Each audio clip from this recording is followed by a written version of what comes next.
We have some breaking news. Just moments ago, Iran's new supreme leader released his first public statement since being appointed. He said the Strait of Hormuz will remain closed and Iran will use it as leverage. He also said that Iran's attacks on its Arab neighbors will continue and that avenging the blood of your martyrs, in his words, will be a top priority, referring to that school attack that killed at least 175 people, many of them children. The supreme leader also suggested other fronts could be activated. This is according to a translation by the Associated Press. Unclear what he means by other fronts, but there's certainly been concern about sleeper cell attacks elsewhere in the world.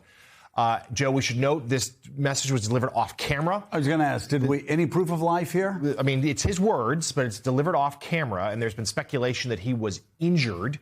U.S. officials believe that he was injured in that initial wave of attacks. Not clear how badly. No one has seen him since. But certainly, there's nothing in these remarks that suggests any sort of de-escalation. In fact, seemingly girding for a long war. Well, I mean, and the question, and I'm sure we'll find out later, whether there actually is any proof of life. This could have been something that was drawn up by the Revolutionary Guard.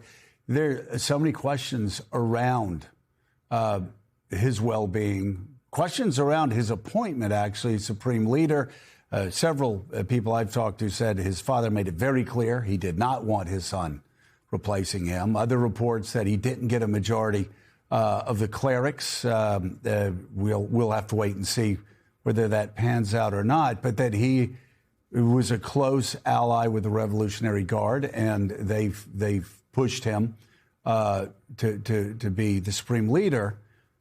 That said, and let's just, for argument's sake, say whether he's alive or not, whoever released this on his behalf, if he in fact isn't well enough to release his own behalf, made it very clear that the people who are running Iran right now are in it for the long run. And of course, we should assume nothing less. There's a big difference. I mean, these people, Maduro wasn't fighting for his life. He's in jail. And the others had a choice to make. I mean, this Iranian regime fighting for their very life. So, of course, they're not going to cry uncle after a week or two. So it suggests we're going to have a much longer war than many people thought we were going to have originally. I mean, what you're reporting in the White House is what? Yeah, the same, that they're now bracing themselves for a longer conflict than the first timeline that they had proposed.